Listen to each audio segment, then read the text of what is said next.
Olá amigos, estamos chegando para mais um vídeo aqui no canal do Caminhos do Bem. Vídeos novos toda segunda-feira a respeito do Espiritismo, do Evangelho e tudo que remete às leis divinas. O vídeo de hoje trata-se do seguinte tema: muitos os chamados e poucos os escolhidos. A língua portuguesa é uma das mais difíceis de aprender no mundo. E são utilizadas de várias figuras de linguagem, como metáforas, antíteses e assim por diante. Ao pegar o Evangelho segundo o Espiritismo, nos deparamos com dezenas de parábolas oriundas dos gregos, desde Sócrates, Platão, que eram utilizadas para falar sobre diversos assuntos. Os hebreus, antes mesmo de Jesus, também falavam através de metáforas, então Jesus sentiu a necessidade de vir através dessas figuras de linguagem, que logo nós vamos entender o motivo. No capítulo 18, então, do Evangelho segundo o Espiritismo, muitos os chamados, poucos os escolhidos, não é diferente. Lá nós encontramos a parábola do festim de bodas, também conhecida como festa de núpcias. Essa é tão forte e tão significativa para nós cristãos, que vem até como introdução ao capítulo. E eu vou ler para vocês aqui para a gente dar esse sentido introdutório à nossa conversa de hoje. Falando ainda por parábolas, disse-lhes Jesus: o reino dos céus se assemelha a um rei, que, querendo festejar as bodas de seu filho, despachou os seus servos a chamar para as bodas os que tinham sido convidados. Estes, porém, recusaram-se a ir. O rei despachou outros servos com ordem de dizer a sua parte aos convidados: preparei o meu jantar, mandei matar os meus bois e todos os meus cevados. Está tudo pronto, vinde às bodas. Eles, porém, sem se incomodarem com isso, lá se foram para a sua casa de campo, outro para os seus negócios. Os outros, dos servos que os mataram, depois de lhes haverem feito muitos ultrajes, ou seja, além de recusar o convite, ainda foram mal educados com os servos e acabaram matando os servos. Sabendo disso, o rei se tomou de cólera e mandando contra eles os seus exércitos, que exterminou os assassinos e lhes queimou a cidade. Então disse a seus servos: o festim das bodas está inteiramente preparado, mas os que para ele foram chamados não eram dignos a ele. E depois as encruzilhadas e chamai para as bodas todos quantos encontrardes. Os servos então saíram pelas ruas e trouxeram todos os que iam encontrando, bons e os maus. A sala de bodas encheu de pessoas que se puseram à mesa. Entrou em seguida o rei para ver o que estavam à mesa, e dando com um bom homem que não se vestia a túnica nupcial, e disse-lhe: meu amigo, como entraste aqui sem a túnica nupcial? O homem guardou silêncio. Então disse o rei à sua gente: atai-lhe as mãos e os pés, atai-lhe as mãos e os pés, e lançai nas trevas exteriores. Aí é que haverá prantos e ranger de dentes, porquanto muitos há chamados, mas poucos serão escolhidos. Essa parábola, ela é bem figurativa, né? O banquete, a comida, os servos, o rei, principalmente o rei, todos têm uma representação. O rei, para dizer que todos são convidados por Cristo há muito tempo, mas poucos aceitam o convite. A maioria de nós faz o que os convidados fizeram, não aceitam o convite para uma ceia com Deus, por exemplo.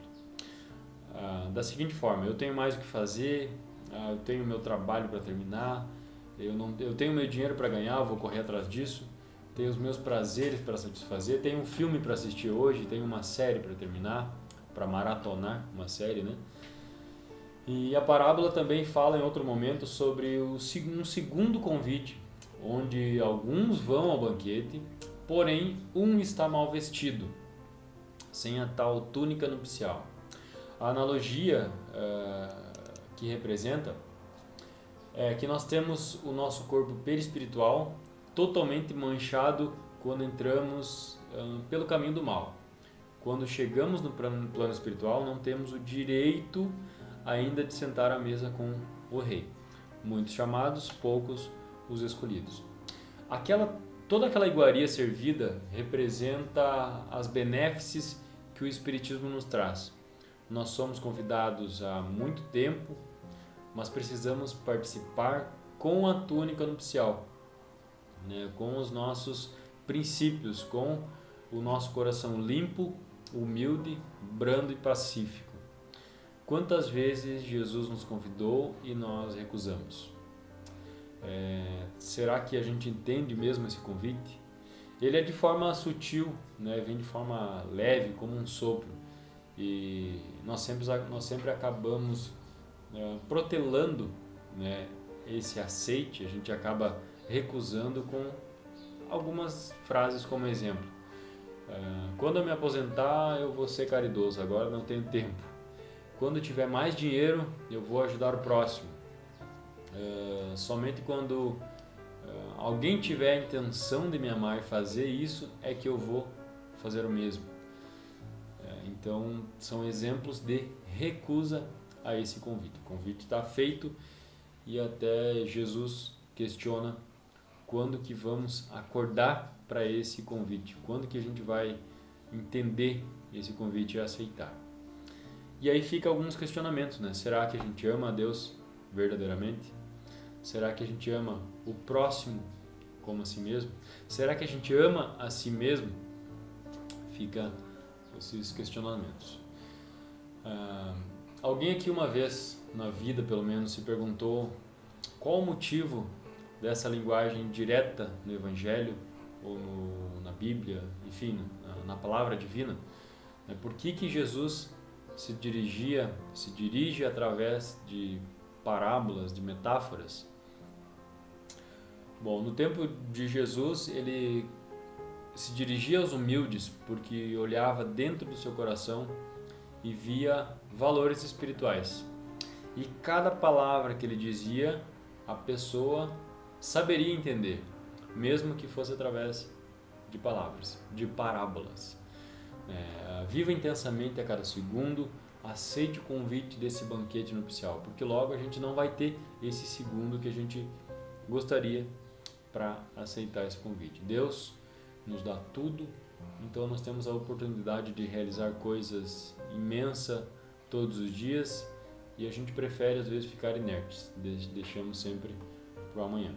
E o arrependimento vem quando chegamos próximo do nosso desencarne, ao saber que tivemos oportunidades e nada fizemos.